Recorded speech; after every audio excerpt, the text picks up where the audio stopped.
Hello all of you wonderfully killy people, welcome to Let's Get Critical. My name is Gar.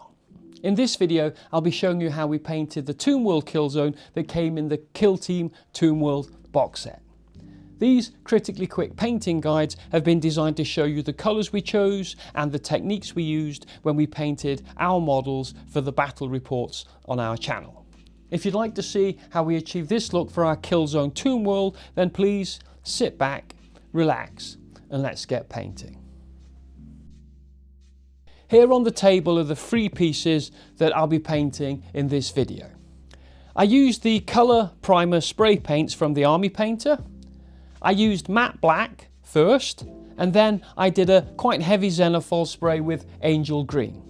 I've chosen this long wall section here because it's got a ton of detail to it. There are some of these Necrons here in stasis, and at the side here they have like these charging ports to show whether they're like fully charged or running out of batteries. And then there are loads of these orbs underneath as well. These are really cool, and I'm going to give them hopefully like a glow effect to them. And then there are these 2 pillars on the sides, and they've got like the stone over the metal effect. And here on the back you can see there are conduits, there are alien markings, and there's all sorts of really fun and great stuff to paint. I chose this smaller wall section with the door, and I chose this door here as the piece to go with it. Again, it's got lots of the great details like the markings and the wall sections and stuff, and it should be just as much fun to paint as well. And finally, I chose this kind of tomb crypt to paint. This crypt is really cool, and it's a really good feature in the Killzone, and it's definitely one of the most interesting pieces in the terrain set. Let's move on now, and let's start adding some more colour to Killzone Tomb World. Dry brushing is one of the simplest and most effective painting techniques that you can learn. It adds a level of dimension to your models, and it really makes all the details of the sculpts pop out and look absolutely brilliant. The colour I'll be using is a Citadel paint called Warboss Green, and for the brush I'll be using the large dry brush from Citadel. I'm not sure if you've seen any of my other painting videos, but I'll quickly run through the process I use for dry brushing. The first thing I do is to make sure the bristles of the brush are clean and ready to use. I then need to apply just a really small amount of paint onto the end of the brush like this. A drop of paint like this is all it takes. Then I need to work the paint into the bristles of the brush. Here I'm using a dry palette that I picked up from the local hobby store, and it's perfect for this sort of work. Next, I need to use a piece of kitchen towel to remove most of the paint off the bristles. Essentially, I'm left with a brush that looks just like this. It has relatively large bristles with very little paint left on them. And finally, I just need to start gently flicking the brush over the areas that you want to dry brush the colour onto. Here you can see I'm concentrating the dry brush over the whole of the terrain piece, and I'm slowly building up the colour by rubbing the brush over the model, and you can see that all of the raised areas are starting to stick out and really give a sense of dimension. After a while, you need to reload the brush with more paint, so you just follow the steps as before, and then you just carry on dry brushing. This terrain piece here is getting quite a heavy dry brush. For a highlight dry brush, you'd spend more time, removing excess paint from the bristles of the brush. But as I want the lush green colour to be very noticeable, I'm only using the kitchen paper to remove the bulk of the paint. All of the dry brushing has been completed now. This is what the model looks like. It's time to move on to the next part of painting this model.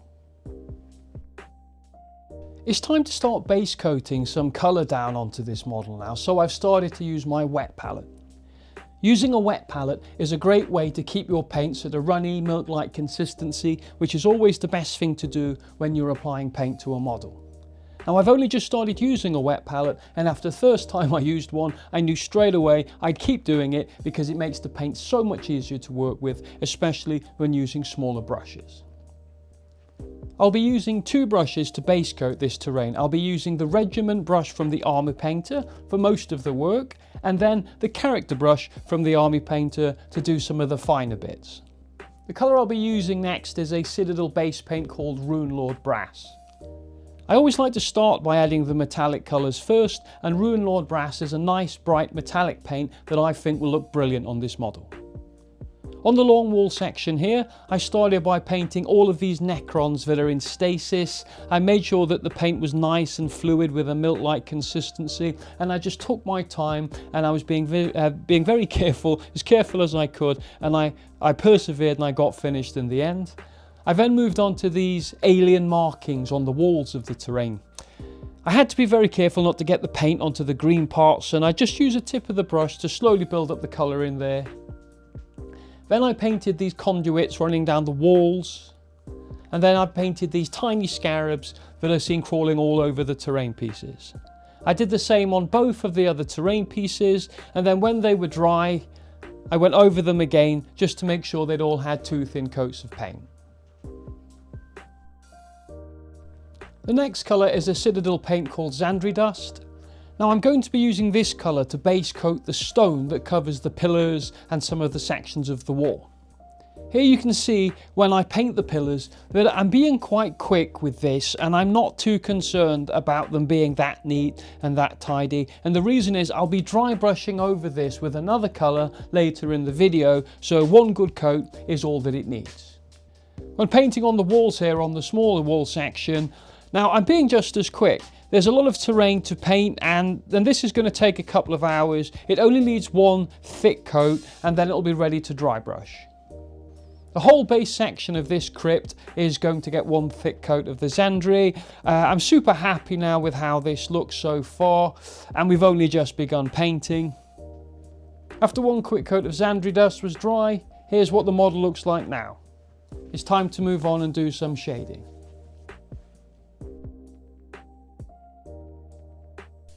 Now that all the base coating work on these models is finished, I want to apply a shade to give it some depth and make it stand out and look great. Shading is one of my most favourite parts of painting. It adds a real level of dimension to the model, and it helps to stop it looking flat and dull and boring, and it also hides any of those tiny imperfections. The colour I'll be using is a Citadel shade paint called Seraphim Sepia, and for the brush I'll be using the medium shade brush from Citadel.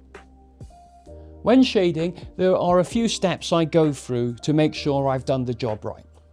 First, I need to apply a generous amount of the shade paint to the areas of the model that I want to cover. Then I need to keep just smearing the paint all over, and I need to make sure it's gotten into all the recesses and all the crevices, just like I'm doing here. I covered the Necron warriors in stasis that run along this long wall section. I made sure they'd all had a good coverage of this lush shade paint, and as you can see, I was careful not to get any onto the surrounding areas. I then shaded all of these alien markings on the wall sections here, and then I shaded the conduits that run down the walls as well. What I do then is I just leave it for a few minutes while I get some kitchen roll and set up ready for the next step. The final step when shading is to clean the brush and dry it, and then you use the bristles of the brush to soak up any unwanted pools of the paint like it was a sponge. You don't want these pools of paint on the model, because if they dry, they will spoil the detail and it will start to look terrible. I keep using the kitchen roll to dry off the brush and then start soaking up more of the shade paint, and then I dry off the brush again and I soak up more of the shade paint, and I keep doing this until I'm happy there are no more puddles and pools left on the model. This is what the models look like when they were dry. It's now time to move on to the next section. I want to build up the colour and add some texture to the stone parts of these wall sections. I'm going to do this using a technique called Stippling. This technique is a great way for building up a random effect, and it works brilliantly, and it's super quick and easy too. I'll be using a Citadel technical paint called Armageddon Dust, and for the brush I'll be using a cheap brush that I picked up from the hobby store. As always, I'll quickly guide you through the process I use when stippling with technical paints. First, you need to get a small amount of the paint onto the end of the brush. Then you need to work that paint into the bristles of the brush and start dabbing around the palette like this. You want to keep dabbing it around and get the paint there so it's all evenly spread over the bristles of the brush, and then you're ready to go. The next step is to apply the paint to the model. What you do is very gently start stippling the paint over the areas that you want to build the colour and the texture onto. Here on this model, I'm concentrating on the areas we painted Zandri dust earlier. I start here on this tomb crypt piece, and very gently, using control, I start stippling, and as you can see, look, just 1, 2, 3, 4, and then I load and I prepare the brush, and then I go round again. Give it another 1, 2, 3, 4, 5, and then I load and prepare the brush, and then I do this, and I carry on stippling, and I keep going until all of the model is stippled. I then moved on to this long wall section here and started on the pillars, and then after they were done, I worked my way around to the sides of the wall. Now when I'm stippling, I'm not too concerned about being neat, because in the next section I'm going to dry brush over all of this anyway. So getting a little bit of the Armageddon dust technical paint onto the green parts of the wall will only add to the overall effect. And I just kept going, slowly building up the colour and adding some of this more realistic texture at the same time. After I'd finished stippling, this is what the long wall section looks like now. I'm super happy at this point, so I moved on to the next section.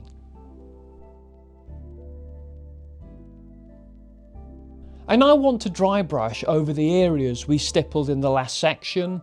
I'll be using the same techniques as when we dry brushed the Warboss green earlier in the video, so I'll just jump straight in and I'll show you what I did.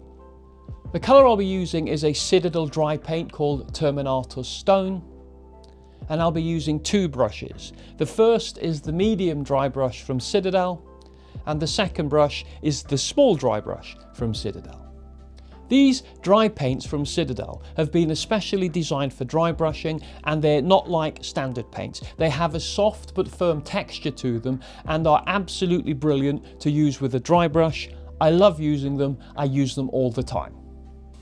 Here you can see I'm concentrating the dry brush over the areas of the terrain that had the Armageddon dust stippled over them.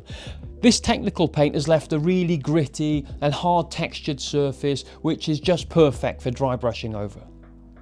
I'm using the small dry brush to get into all of the hard to reach places. Again, I'm not too bothered about getting a little bit of the Terminatus stone over the green areas. It just looks like dust has spread there, and I think it really adds to the effect. After I have finished with the small dry brush, I then moved on to the medium dry brush and concentrated on the larger areas. Around the bottom half of the wall sections, I'm purposely being a bit more liberal with the dry brush and sort of giving them a second coat. I'm doing this because I want the lower parts of these wall sections to give off the effect of having lots of settled dust on them. Dry brushing is an amazing technique to learn. I use it all the time when I'm painting, and this terrain set, this Killzone Tomb World, is just perfect for dry brushing. I think these colours work brilliantly together, and I'm so happy with how it looks. All the dry brushing is finished, and this is what the model looks like now. It's time to move on to the next part of painting the models in this Killzone.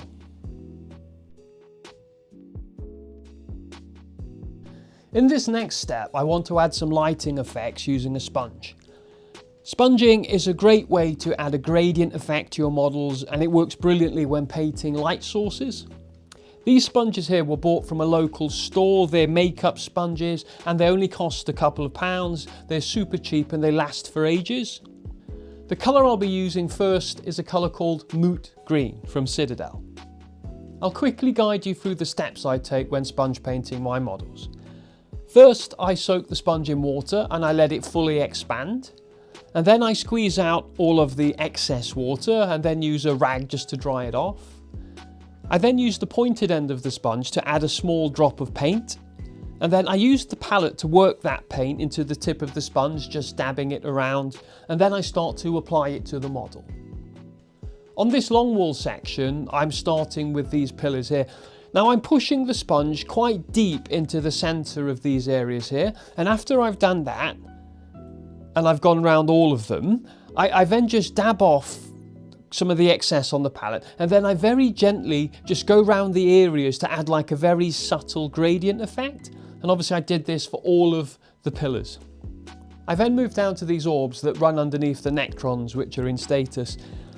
I pushed very gently on these orbs and just slowly built up the colour, slowly, until I was happy. And then on the other side of this long wall section, I sponged a very small dab of the paint onto all of these round parts across the centre of the wall section. I then moved on to the small wall section, and after I'd done the pillars the same way I'd done them on the long wall section, I went round the doorway and I very gently again just added a small dab or two of the paint over these round areas, you know, to give a glow effect to these doors as well.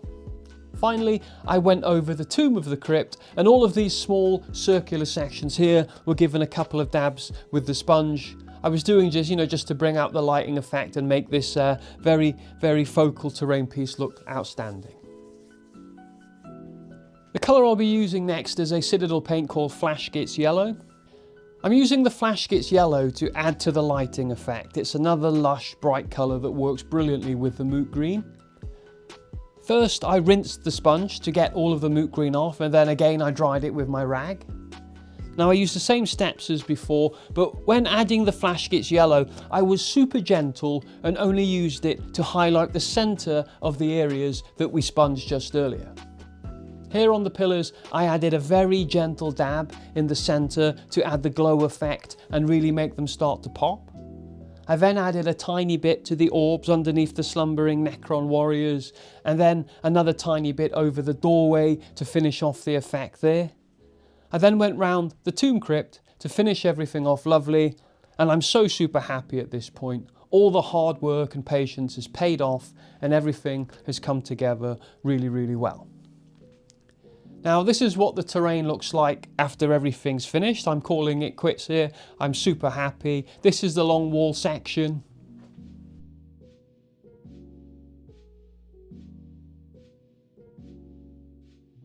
My name is Gar.